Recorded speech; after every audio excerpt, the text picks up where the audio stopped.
live, laugh.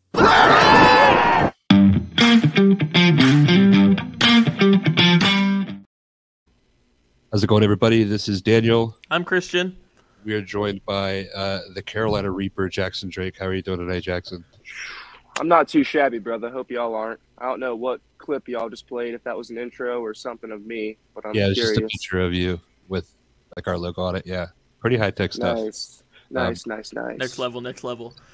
So, Carolina Reaper, I have a quick question. Okay. Yeah, brother. So, that was a challenge a few years ago with that peanut of the Carolina Reaper. Was that something you ever did? The what now? Daniel, do you know what I'm talking about? The peanut? What? Yeah, the peanut, the Carolina Reaper peanut. That was the social media challenge a few years ago. We can start from the top. It's fine. Talking about the one chip challenge, or something like that probably. 0 for 1. Okay, cool. So, I'm just gonna say we'll pretend that didn't happen. I'm not gonna edit it out. Please. Oh no! Sorry. No. I'm socially inept, boys. Lots of shots to the head. Lots of bumps. This one's all on Christian. He knows what he did. I know what I did, and I apologize. Sorry, Mark. I'm sorry, Mark. We're gonna rebound. So we're known here for our hard-hitting questions. I'm going to start off with one that I don't know if you're prepared for. So I just want to give you a chance. You're already seated, so we're good here. You had a match last Friday against Maurice Moss. And while right before the match, you said a few things that you're better at him than, like wrestling and all this thing. And then you said, I fuck better than you. Yeah, I did say that.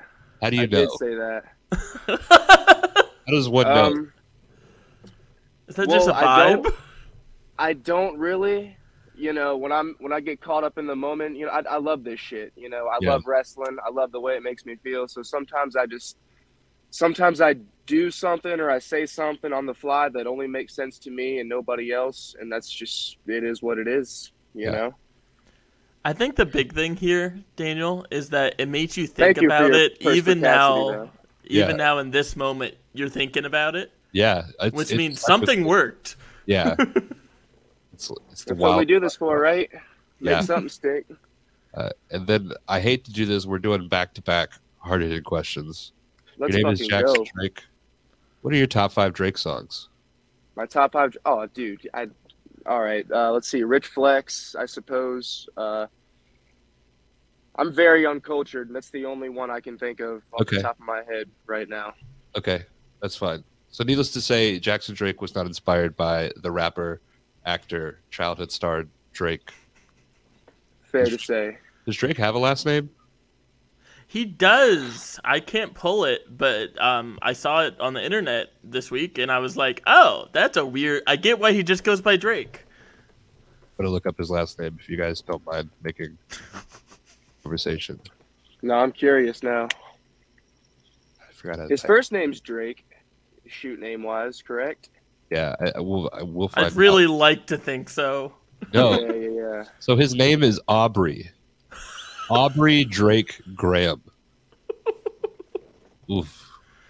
I know why he goes by Drake. I get it. Fellas. No, that's a wicked name if you ask me.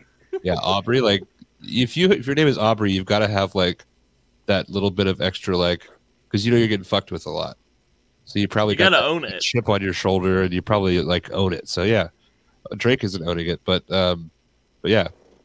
So speaking of chip on your shoulder, don't ask a question again about the chip. Got one of those. Chip on your shoulder. Let's start at the beginning. What's your story with wrestling? Like, what is that origin point? What's the first time you watched? What did that look like? Origin story with wrestling. So when I was a kid, man, I had these friends. They were 3 brothers. Okay. Big shout out Trent, Ace, and Zach. They live in Iowa now. But I went over to their house one day, and we actually – do you guys remember the fucking internet sensation Fred? Dude with the high-ass voice? Yeah. Do you remember that? Yeah, unfortunately. And John Cena was his dad. We were watching Fred, and that was the first time I was ever exposed to John Cena. I was like, who's this fella? He seems interesting. And they had all the action figures and shit. So we started fucking with those, and I was a bandwagon. They were really my only friends at the time, so whatever they were into, I was into. So they had their wrestling phase, and they got me into it, and eventually they grew out of it, but I just never did. The bug stayed with me, and here we are forever later. I got into it when I was 13 because one day I just randomly decided to Google local wrestling schools in the Greensboro area, and Firestar, of course, was the first one that came up. And that was as far as that went. But one day, my dad had bought me tickets to I think it was Monday Night Raw that came to Greensboro. This was obviously 7, 8 years ago. And before we went to the show, we stopped by a Wendy's, and we went inside the Wendy's, and I just so happened to have my face painted like the Ultimate Warrior. Okay. And this chick, the waitress who was serving us, she recognized my face and was like, "You're going to Monday Night Raw, aren't you?" I was like, "Yeah." And she's like, "Well, I'm actually friends with a professional wrestler. His name's Kozone. I don't know if you've ever heard of him." And anyway, she offered to give him a call and tell him to pull up to the Wendy's we were at after Monday Night Raw. And so we did. After Raw, we went back to Wendy's, and I'm 13 at the time. Kozone shows up, and I'm obviously too young to train and get in the ring and do all that. But my dad is actually a carpenter, a very, very good carpenter at that. And Kozone found this out and was like, "Hey, man, listen, I need some work done. I need an entrance build. I need some work done on the ring. And if you do that, I'll let your son get started with wrestling training." Yeah. So that's how that happened. That's an awesome story, and we're gonna dig into that a little bit. But I would like to give you an award. You now have beat your fellow Firestar alum Oliver Sawyer for the I don't want to say weirdest, but most unique introduction to wrestling. He saw the Arrow, and that's how he got into wrestling. Yeah, we've had discussions about that, me and him. Yeah. But you've watched Fred, and I feel like there's nothing more obscure than Fred. Nah, man, him fucking throwing Lucas Cruikshank through that dining room table was just crazy. Hooked ever since. Yeah. That's awesome. Who are some of the guys that you first got like really attached to when you started watching wrestling? So, interesting question. It was such a long. It feels like a lifetime ago at this point. Who were my favorites when I first started watching? Rey Mysterio, obviously. Yeah. I don't want to be bland and shit, but Rey Mysterio's got to be on that list. Randy Orton. That was the first name I ever learned and remembered. Yeah. So Orton, Jeff Hardy, Rey Mysterio, Randy Orton, and Jeff Hardy were probably my top three when I first. That's a good three. Yeah, when I was first introduced to it. So like how like hooked were you? Were you like watching like Monday, Friday, like as much as you could, or was it just kind of? Oh, dude, it was an obsession out of the gate. Like I said, I was a bandwagon. Anything my friends got into, I got into. But just something about wrestling, the characters, the drama, the stories, the action, the moves. I was religious about it. I told my parents, reserve the TV for me every Monday, every Friday. I couldn't miss Raw or SmackDown. I was pretty into it. Do you remember the first match that stayed with you? That just whatever match that was, like early in your memory, that was just like, oh, this is great. I don't really remember the matches, but I remember moments more than anything. But if I had to think of my earliest memory of a match, it could be a moment. Either is fine. Okay, do you remember 2011 feud with Randy Orton and Christian? Yeah, for the World Heavyweight Championship. I remember one more watching match. That. Yeah, I remember watching that every week. That's probably my earliest recollection of a full match that I remember. Yeah. That's awesome. Can I say it feels wrong for you to be like, that was ages ago? I don't know if you can see because you're on your phone, but we have your handle here, and it says 03, which, if I'm not mistaken, is the year you were born. That'd be correct. Yeah. Back in Listen, my man. day. Hey, I'm an old fucking 20-year-old. All right, Yeah. these old bones have seen a lot. You've been in the business for 10 years, which is a long time in wrestling. But like we had Manny on, and he like had a similar thing, and like I've never felt older than just. Yeah, I'm younger because than Manny. If that because makes you feel Manny older. talked about like Ryback stuff as being like something like early wrestling memory, and I'm like, Ryback? Yeah, same. What do you mean? Same here as well. Did you like Ryback? Yeah, man. I was a Ryback mark. As a wrestler now, and like knowing everything like that we know about Ryback, would you wrestle him? Would you feel like he would be safe enough? Would you get in the ring with Ryback?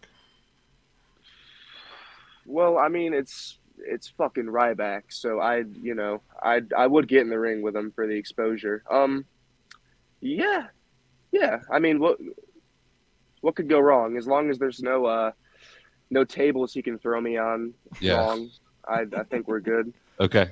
So Heard on promoters that. out there, we're gonna need that match soon. So let's take it back to Wendy's. So you're sitting in Wendy's out after a Raw. Do you remember what was on that Raw? What was on that? So that night, I think the show closed with a 6-man match between John Cena and the Usos and the Wyatt family. Rest in peace, Bray Wyatt. Yeah, of course. That's awesome. Yeah. Yeah, it was either that or there was another one we went to with that ended with a steel cage match between John Cena and Kane. Yeah. Good times. But yeah, either one of those I think is what happened. Yeah. Sidebar question: going to Wendy's, what's that go-to 4 for $4? Go-to 4 for $4, man. I don't mess with the 4 for $4s. I just get a traditional junior bacon cheeseburger, extra bacon, get me a Sprite, and I'm good to go. All right.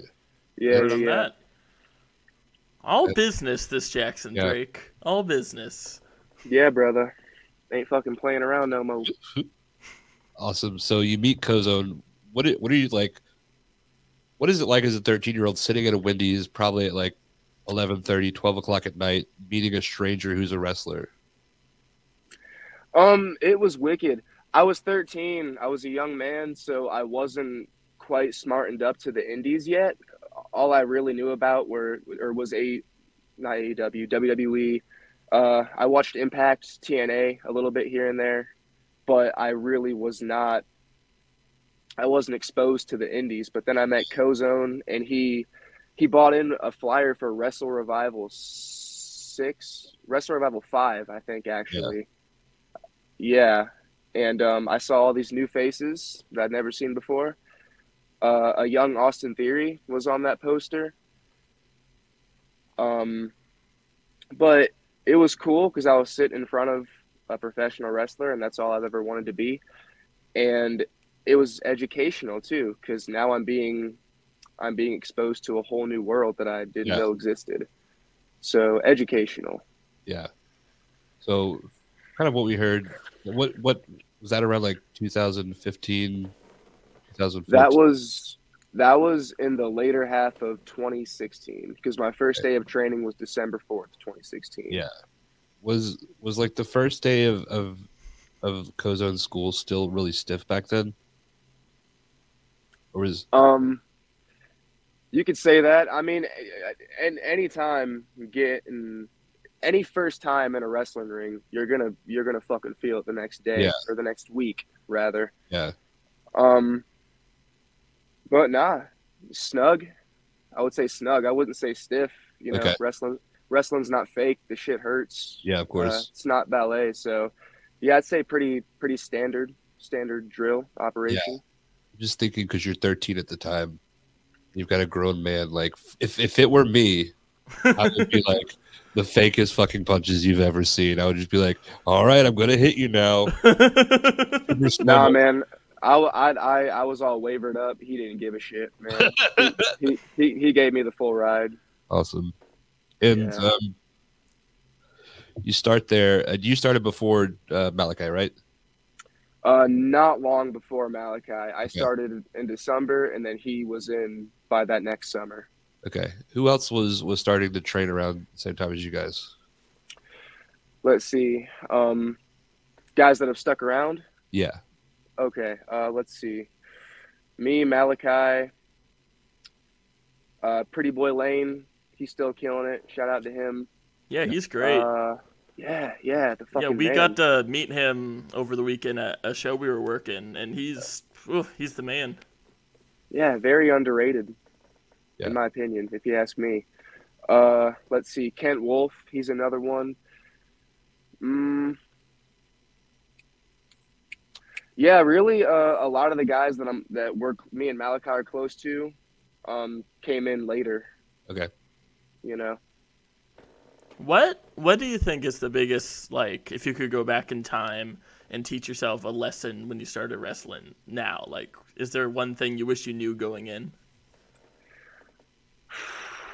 I wish I knew how life worked a little bit. I mean, I'm very glad that I have the best parents in the world. Yeah. And they protected me from a lot of, the darkness. I guess that was a very emo thing to say. Yeah. But when you're a kid, you think the world revolves around you. Nothing can go wrong. Yeah. Your parents take care of you, and that's that. Your biggest worry is where you and the boys are hanging out on the weekend. So I was just having fun with wrestling. Not that I didn't take it seriously, but I didn't take it seriously. Yeah. But now that I'm trying to do the shit for a living, and it's not just a hobby anymore. It's a business, as well as my passion. So I wish, if anything, I wish I could tell myself, you think it's a game, motherfucker. Ain't nobody playing. This ain't no game. Yeah. Awesome. So, yeah. Okay. Where were you and the boys hanging out on the weekend? Wrestling shows, dude. My backyard, because I had a trampoline in it. Okay. Everything revolved around wrestling. What was your favorite, like, go-to wrestling on the trampoline move? Something off the trampoline. A dive, a tope, a suicida, something. Yeah. Awesome. So is there something you can do or could do off the trampoline that your bum doesn't actually translate to practical wrestling matches very well? Yeah, practicing any moves on a trampoline probably won't qualify you to be able to do it in a ring. I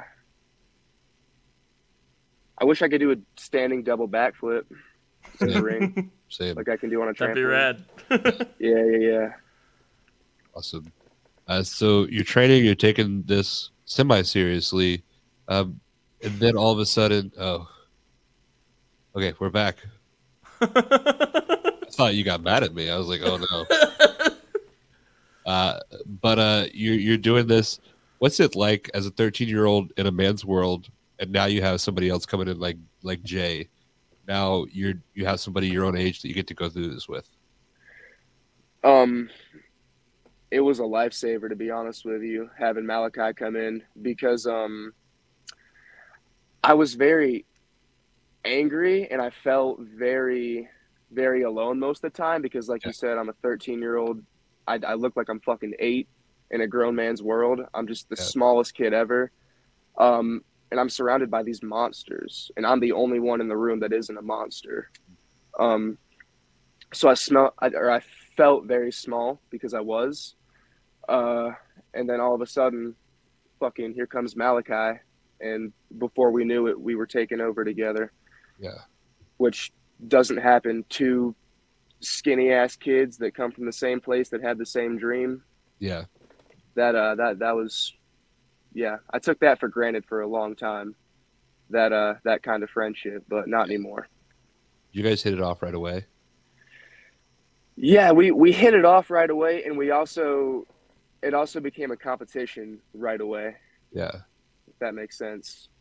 Yeah, so he does something, you got to do it or do it better, and then you kind of make probably really awesome because you're finding yourself pushing each other to like your limits and making sure that you're growing. Oh yeah. There was no way we were going to let one of us outdo the other. Yeah. what is the moment that you guys started to like team for the first time? The moment we started a team. So, of course, when we were both, relatively decently trained, um, the first discussions of us participating on shows were obviously going to be with each other, because who else are two kids going to feud against? Yeah. So we had a few matches together on a couple shows, and it was honestly pretty random. One day we walked in and Cozy was like, "Hey, you guys are teaming tonight," and we just we did it, and we kept doing it, and it ended up working out for us some way or another. What was your character like back then, or was there a character? I'd say I've always been more of a personality rather than a character, for better or worse. Because I even to this day, I don't feel like I found an ironclad character to kind of feed off of. I just do whatever feels natural in the moment, to be honest with you, wherever the wind blows. Okay, awesome. So how many times do you think that like you and Malachi have wrestled? You had to guess.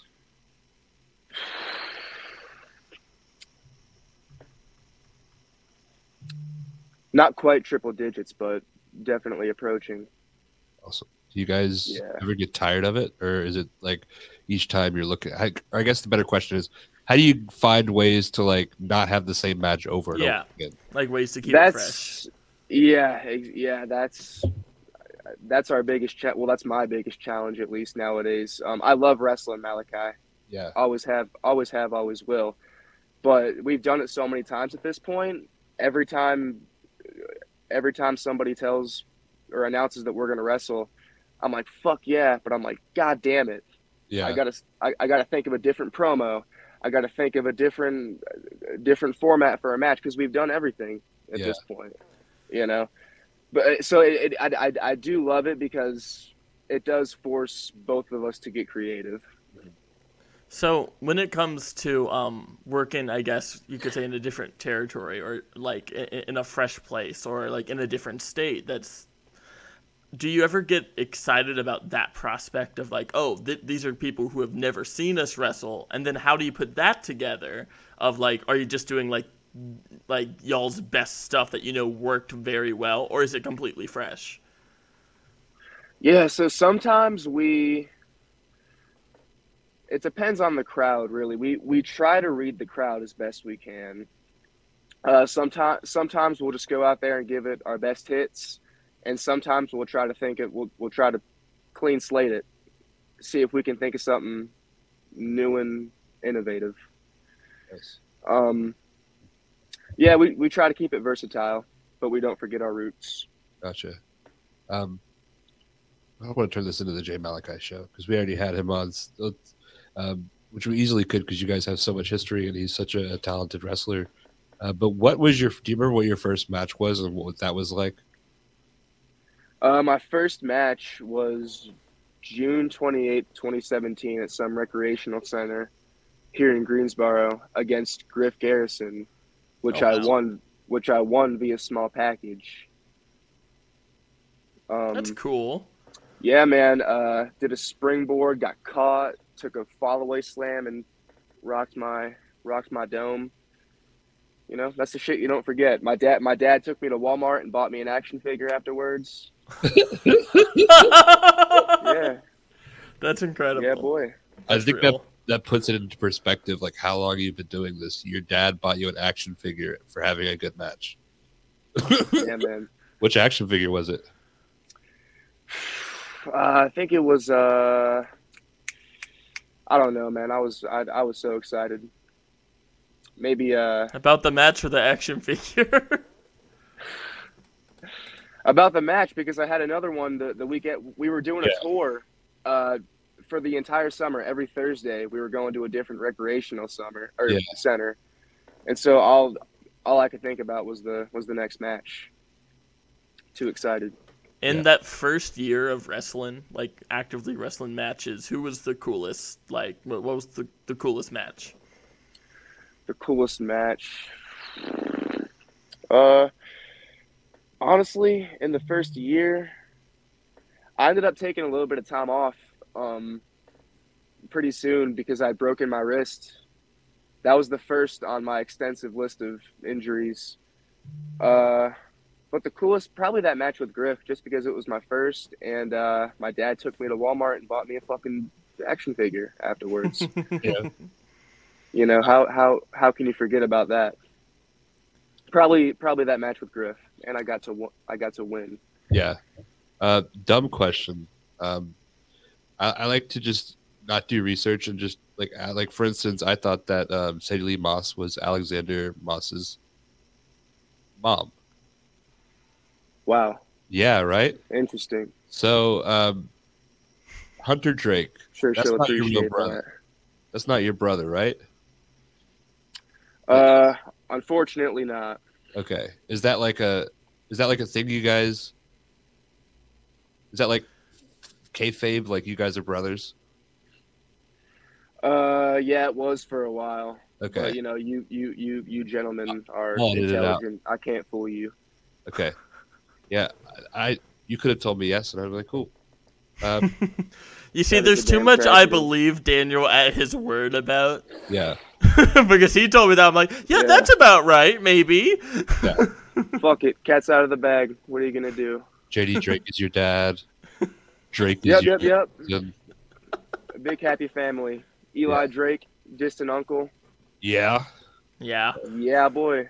Cool. So you've had the opportunity to have some really cool matches in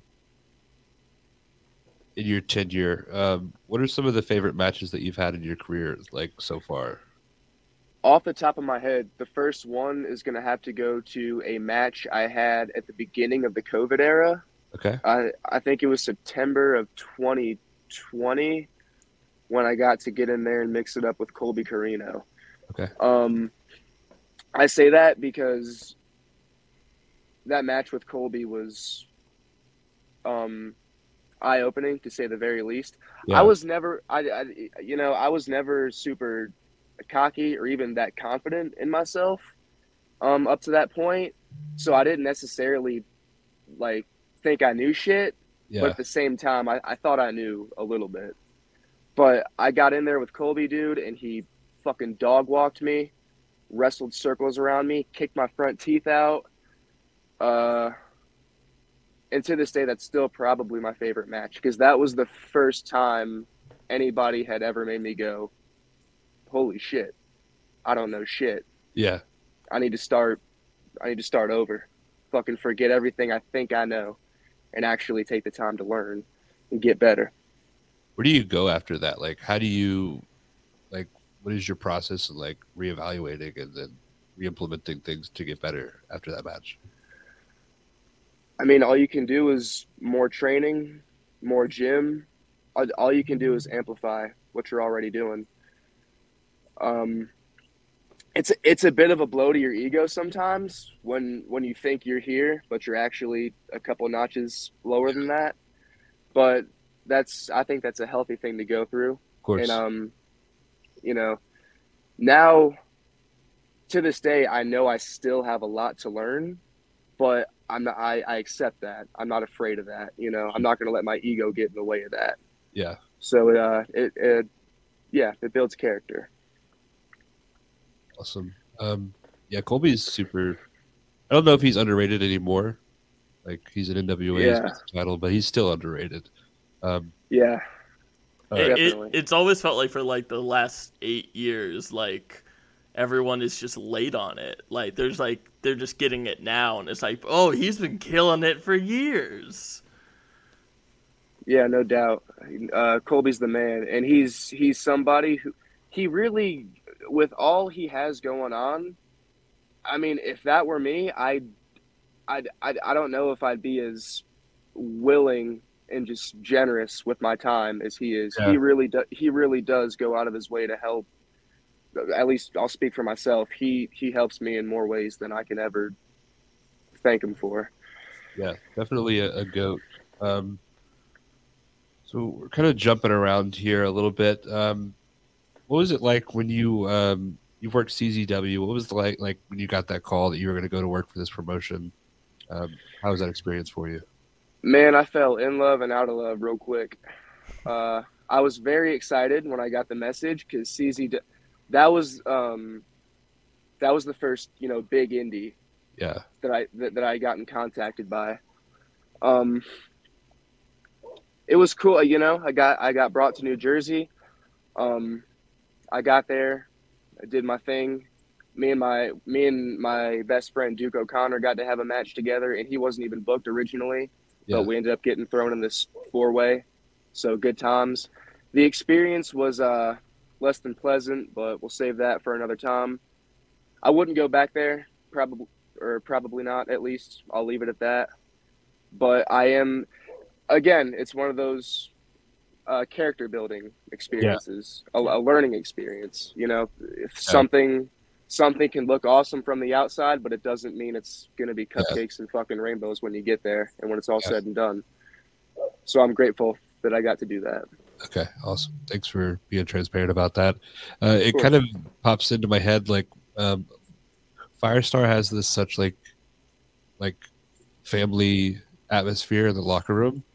What is it like going from Firestar and working like your first like outside of Firestar promotional match? Sorry about that, fellas. That was my sister. Like you said, the locker room's always been warm, welcoming, accepting. Going anywhere else for the first time is a bit nerve-wracking just because you don't know anybody, or at least maybe you know a few people, but the majority of your peers are going to be people you've never met or talked to before. As a kid, when we first started doing that, we never really went anywhere alone because we don't have licenses. We're not going to get around by ourselves. So we were always with somebody that we knew, and we were always just told to, carry ourselves with a little bit of respect and due diligence, and we'd be all right. And that's what happened. No problems for the most part. Yeah.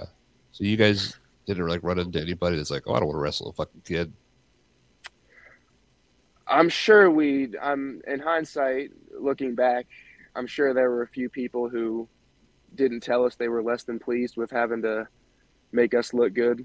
Yeah. But, we didn't really catch any shit for the most part. I think everybody was understanding and even maybe welcoming.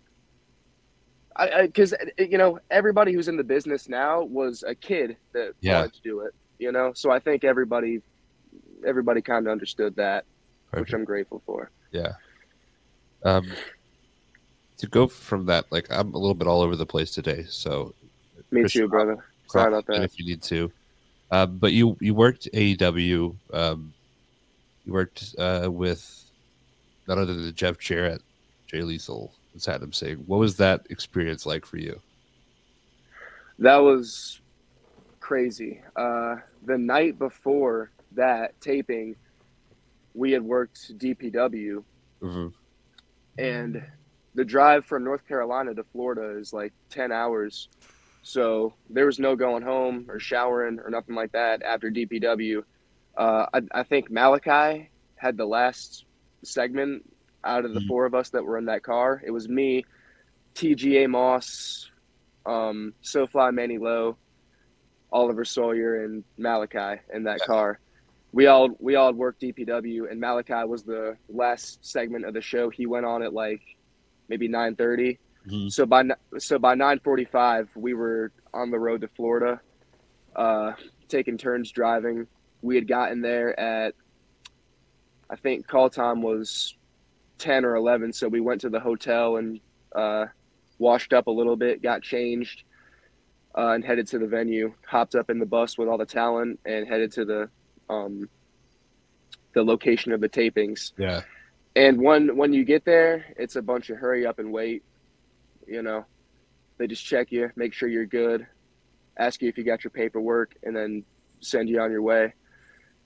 So you're just waiting until like maybe an hour before filming starts to see if you're getting a match. as soon as whoever starts writing the matches on the whiteboard, it's funny. Like all the extras, and Yeah. this is when they were still taping AEW Dark in Florida. So Yeah. they would have like 25, 30 extras on deck. And as soon as somebody goes up to the board with a marker and starts writing, everybody like fucking Yeah. flies on shit, just surrounds the area. So yeah, it didn't take long. One match or match one, then match two, then they're on match three, and I hear, okay, Jackson Drake, Jay Malachi, Oliver Sawyer. And then I went and got them as soon as I heard my name because I knew that meant they were getting called more than likely. And so then we went back and we saw all three of us saw who we were wrestling. And it's fucking Jeff Jarrett, Jay Lethal, and Satin. I'm saying that was weird as shit. Right? 3 Firestar guys are wrestling fucking Jeff Jarrett in 2023. Yeah. It's very, very weird. But yeah, all three of those gentlemen were true professionals. I loved working with them, and I do hope I get the opportunity to do it again. Yeah, of course. We'd be remiss if we didn't mention Malachi's kick. What was your reaction to seeing him land that kick? Oh, that was he wouldn't shut the fuck up about that. The whole ride up, he was like, bro, if I get used, bro, I'm hitting a drop kick, bro. And you're back. Yeah, you're back. You're back. Okay. That whole day, as soon as we found out we were wrestling Satnam, bro, I'm hitting that fucking drop kick, bro. I swear to God, I'm hitting that drop kick on my mama. And I mean, what the fuck? It's Malachi. Nobody doubted him for a single second. Nobody said, nah, you're not gonna do it. So I wasn't surprised. I was just like, yeah, that's my boy. Put your fucking hands together. Awesome. You mentioned Oliver Sawyer was in there with you. Oliver Sawyer, well known for kind of being just like the troll of wrestling. What's your least favorite thing about Oliver? My least favorite thing about Oliver? His fucking face, man. Because everywhere I go, I get asked if I'm Oliver Sawyer. And everywhere he goes, he gets asked if he's Jackson Drake. Yeah. It's happened at least 35 times. Yeah. It's terrifying seeing y'all booked on the same show, like on the same poster. It's very. Yeah. I don't think you guys look alike. Yeah, thank you, sir. Thank you, sir. We had Oliver Sawyer on. He was kind of being mean, so I had to take him down a little bit. I said that he was the Wish.com Jackson Drake. So did that. So feel free to use that. Thank you, brother. Yeah, no doubt. That's going to help me sleep tonight. Yeah, of course. Thank you. Yeah, Oliver Sawyer's a great wrestler. Just kind of mean sometimes. A great guy all around. Just like I said, a little bit mean. Panties a little too tight. It happens. You mentioned DPW. What is it like for you to work DPW? You've kind of started at like the bottom, and now you're like working the main card. You're working some really cool opponents. What's that been like for you? I'm doing my best, man. DPW, they had my attention since the inception because I grew up watching CM Pulse on YouTube and Chris Denker, those guys. So I had always kind of I was very much looking forward to being on one of their shows. And I had actually gotten booked for one in September of 2022. But that August when I did AEW, I broke my orbital bone taking a crossbody from Dante Martin. So I had to call out of that one. And then I just messaged him. I was like, hey man, this is what's going on. Sorry, I can't go back. And he was super cool about it. No sweat at all. Yeah. We'll bring you back as soon as you're healthy. And then I recovered from the injury. I had one match at Firestar. And then my second match back was at DPW. My first match against that was my first DPW match. It was against Adam Priest. Yeah. And that's when I did a spiral tap to the outside onto the unprotected floor and fucking broke my ankle in half. So then I was out for another, I think, 2 months. And then they brought me back again to wrestle our boy Oliver Sawyer. Yeah. That February. So they've given me chance after chance after chance. Never been anything but amazing to me. Yeah. Uh, yeah, I don't need to educate anybody and say how fucking awesome they are. Anybody Yeah. with a pair of eyes or ears already knows that. But yeah, all the love and respect to Deadlock Pro Wrestling. What was it like for that last match when you were doing the submission match with Adam Priest? Like, not only is it just like a match on DPW, but like it's a cool match, a cool stipulation that kind of showcases your technical ability. It was a good time, man. I wish I would have thrown in more submissions. It happens, but I know the story of me and Priest ain't over. Maybe this chapter is, but the book ain't written yet. Awesome. So, yeah. But yeah, that was my first submission match. So had to think a little creatively, which I love doing. Yeah. My favorite types of matches are the ones that make me go, okay, time to switch it up. Yeah. Very cool. Kind of jumping around here. Let's talk about Drake Thompson. Do you know him? Oh yeah, I know that guy. I've heard of him. What was it like wrestling Veer and Sangha? The dance, is that the one that dances? No, I think that is Shanky. Yeah, Shanky. Yeah, lanky Shanky. Wrestling Veer was it was something. I don't quite know what to call it. It was something. Those gentlemen hit hard and they move fast. Lethal combination. My favorite part about that was that I got to do it with my boy Luck, or LeVar Barbie, I should say. Yeah, that was both of our first times getting to do something on that big a platform. Yeah. How does something like that get put together? Like, share how much you're allowed to share in that, but Yeah. So yeah, let me carefully deconstruct it. So we went to a seminar for a certain somebody, and that certain somebody got to see us work, and then that certain somebody went to a show the next day that we were both booked on, and he saw us perform, and that certain somebody then asked us to give him both of our emails, which we did, and then we both heard back maybe the next day with an email for an extra spot on Raw. And in that email, there's a list of tests you got to have done to make sure you're healthy, so you're not mixing nothing dangerous with their talent. Understandable.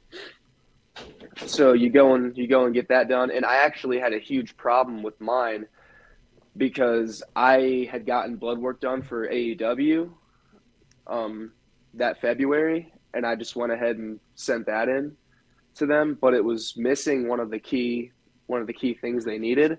I think it was the hepatitis B antivirus, or antibodies, something like that.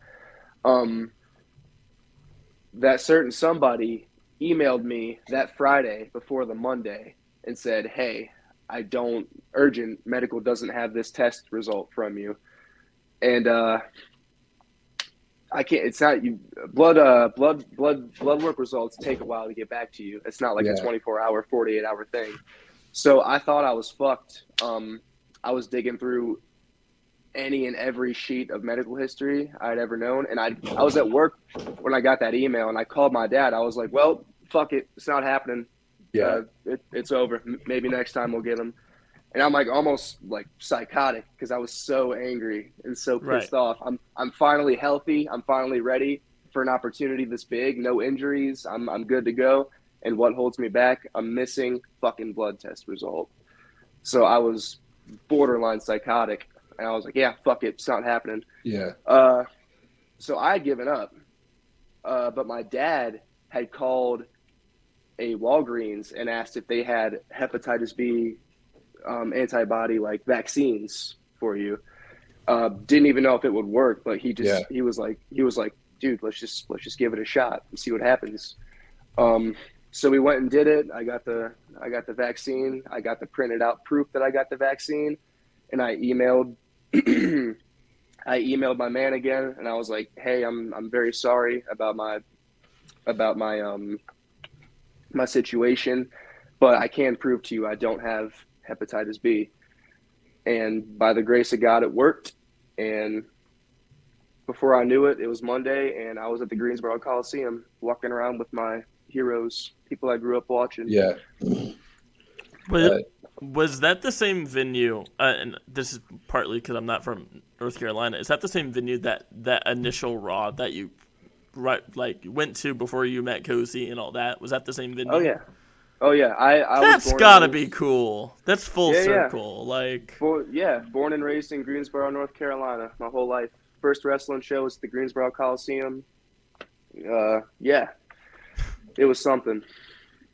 What's it like being like? Because the crowds are definitely different than anything you've probably been around before. What's it like performing in front of that many people?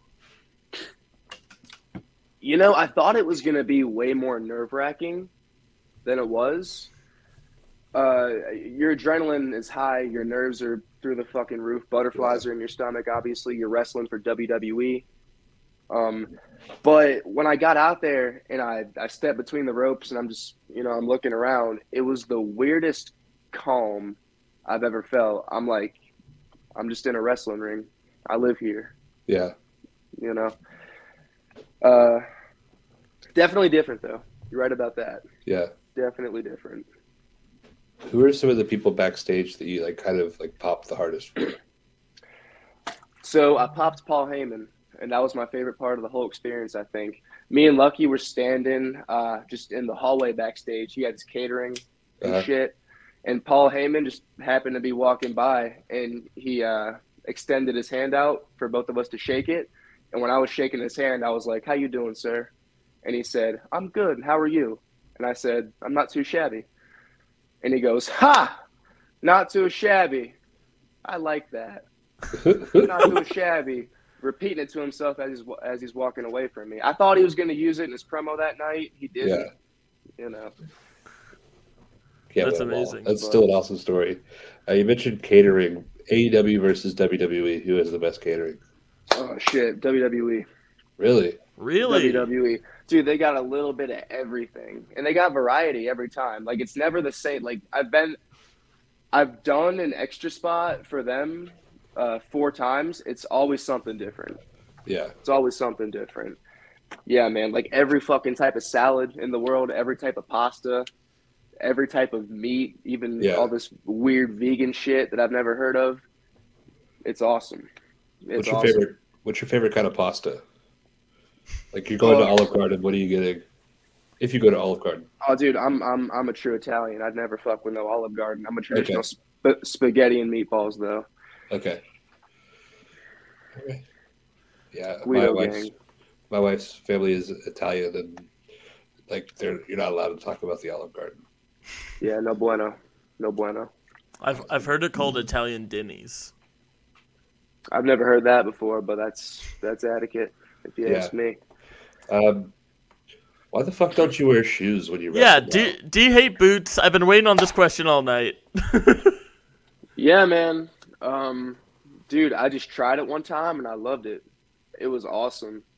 I feel, my feet can breathe. They're not fucking suffocating. It's a little bit less weight to worry about. Uh-huh. Yeah, it's just fucking fun, man. I like having my toes out. What's the weirdest DM you've ever gotten? The weirdest DM I've ever gotten. I mean, I've gotten a bunch of dick pics. Oof. But that, that's to be expected. How long have you been getting them? Because you're. Oh, I got you. Oh, I've been getting them for a while. Even when you were underage?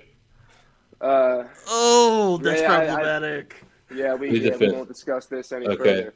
But no, the weirdest DM I've ever gotten was probably. So some chick had asked, I checked my message requests on Twitter, I think it was one time, and this chick had asked, she had told me I had the most beautiful thighs she'd ever seen in her life, and she was asking me, how much would you charge for me to just, touch your thighs?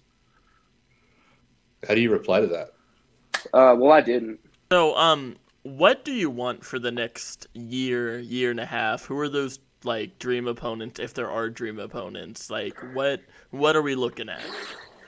I don't even know where to begin with that one. I mean, fuck. Let's see. Mike Bailey, of course. That's my twin now at this point. Mike Bailey. I want to run it back with Colby Carino. If we could do it for the NWA Junior Heavyweight Championship, fucking chef's kiss. Let's see. Kevin Blackwood, Anthony Henry, Uncle JD Drake. There's not a lot of people I don't want to wrestle. Yeah. To be honest, that's a shorter list. Who's on that list? Yeah, who's on that list? No comment. Okay. Heard on that. Okay. And to kind of go back a little bit, we're talking about Full Circle with Raw. You mentioned that when you first met Kozone, he brought you the poster for Wrestle Revival 5, you said? I believe it was 5, yeah. What's it like? You just recently main evented Wrestle Revival for the world title in a steel cage. What is it like being a kid that like saw that poster and you're like, this is what I want to do, and now you are on the main match of that card? Yeah, so I have this thing. I'm really bad about taking things for granted, and I'm aware of it. But like as soon as something really cool happens, I'm always like on to the next or what's next. Like even after Raw, I was like, okay, cool, fucking back to the gym. We keep the cycle flowing. So I'm really bad about not taking the time to let these really fucking badass moments, not let myself digest them. But it was cool nonetheless. Like you said, Full Circle. That was my first indie show, Wrestle Revival 5, either 5 or 6, and then like you said, I main event, first ever steel cage match in the company's history, the biggest show for the company. When I sit back and think about it, I am very flattered and very honored to be trusted to be in that position. Awesome. More than anything. Awesome. It's a great Full Circle story. This is kind of, I think we have a couple of questions left, and then we'll let you get back. You've been standing for a while, and I know you're more than fit to stand for probably hours, but if that were me, I would be like, let's go sit down. But who are some guys that you think more people should know about? And this, like, just to let you know, you're one of the top. When we ask this question, you come up almost every episode. So another award for you and Jay both. But who do you think needs the rub? Well, that warms my cock, gentlemen. Thank you for that information. Yeah. But who do I think is worthy of the rub? Definitely Oliver Sawyer, even though he's a little prick. Oliver Sawyer. I would say my brother for life, Jay, but he's about to get his due diligence here shortly. A lot of SoFly Manny Lowe. I think he's incredible for as the little proximity of time he's actually been doing this. He's absolutely incredible. I want to see everybody make it, to be honest with you. Yeah. Being, like I said earlier, being that this is my number one passion, I wouldn't wish failure upon anybody. Okay. Because I wouldn't want anybody to do that to me. But yeah, SoFly, Oliver, and I'd say Christopher Prince is another one. Yeah, heard a lot of good things about him. Pretty Boy Lane, I think, is an amazing worker. I think he deserves a little bit more than he gets. Yeah. Awesome. And I'll let Christian finish this off with the last episode of the podcast, unless you have questions. The last episode of the podcast? Yeah, you heard it here first. No, the last question. Let's fucking go. Last question. Closing this bitch out for real. All right. So this is like, it can go either way. It's whatever you want this question to be, in a way. What's your go-to cookout tray? What's your go-to cheat meal? Like, if you're just pigging out, what are you eating, man? All right, man. So I'm taking a few edibles and smoking me a blunt, and I'm getting some fucking Takis. if I'm going to cookout, I'm getting 2 bacon ranch wraps and 2 chicken quesadillas. Yeah, that's my cheat meal. Every now and then I'll get some Sour Patch Kids too. Yeah. Since you brought up edibles, what is your favorite thing to like watch after you take an edible? It's my favorite thing to watch Or listen to, like. Probably, and this isn't me being narcissistic, but I'd say I like to get high and watch my own matches just because that's the only time I can watch and critique myself without wanting to fucking kill myself because I hate what I'm seeing. Yeah.